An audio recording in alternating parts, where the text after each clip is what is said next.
Ladies, I am here tonight on this show. And tonight on this show, I am here to talk about the Tampa Bay Kansas City game, which was, this game was supposed to really deliver. Everybody's been talking about the entire week about this game delivering. If you didn't watch the game, you look at the final score, 27-23, thought it was a good game. It was not a good game. Kansas City Chiefs, I beg you pardon. Tampa Bay Buccaneers were playing catch-up the entire night. 2 times in this game, they were down by 17 points. Right away in the first quarter, 17-0. Tyreek Hill had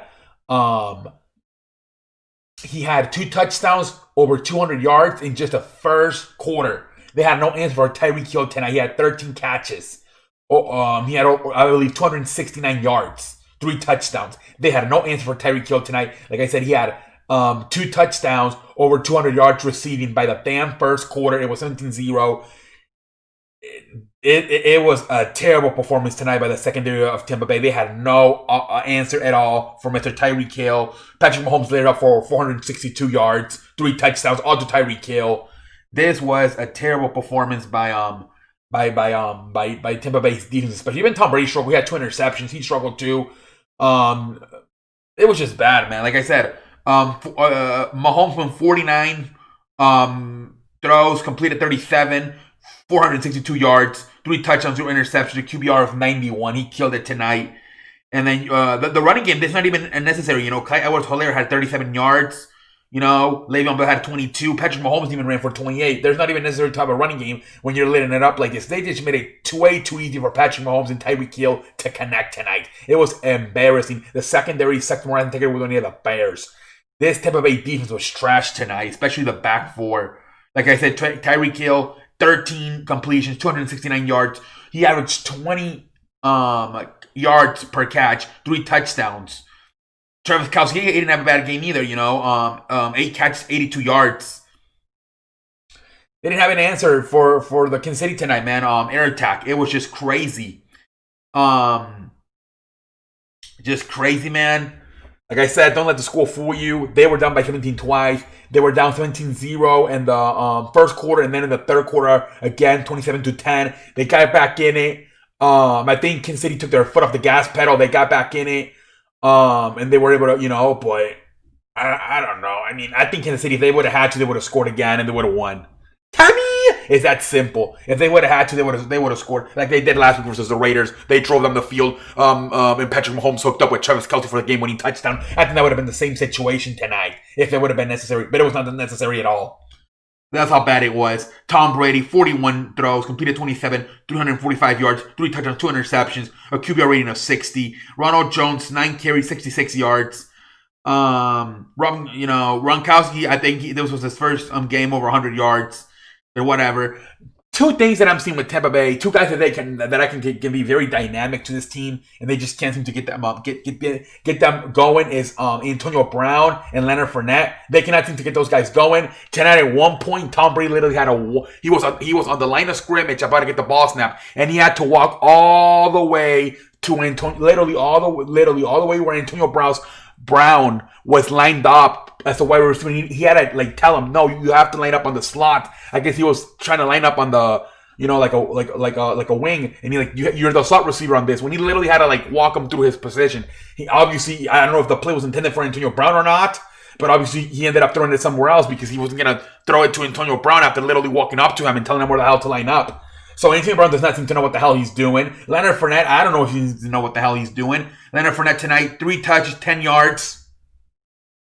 I don't know. Those 2 guys do not seem to know what the hell they're doing. They got to the team late. Antonio Brown's only been there for a few weeks. Leonard Fournette just got to a team not too long ago as well. I don't know. There might be too mouths to feed. Too many mouths to feed. I don't know. And Tom Brady does not seem to be able to throw the deep ball anymore with good high accuracy. I don't know. I don't know what the hell they're gonna do. I don't know. I think they got to run the football more. And they gotta probably do more slants and more checkdowns, more like a dink and dunk offense. I don't know. I think way too many deep balls. The chemistry might be off with the wide receivers. I think they might need another season to, a full off season, OTAs, mini camp, preseason to really get this thing going. I think the miscommunication, the communication might be off.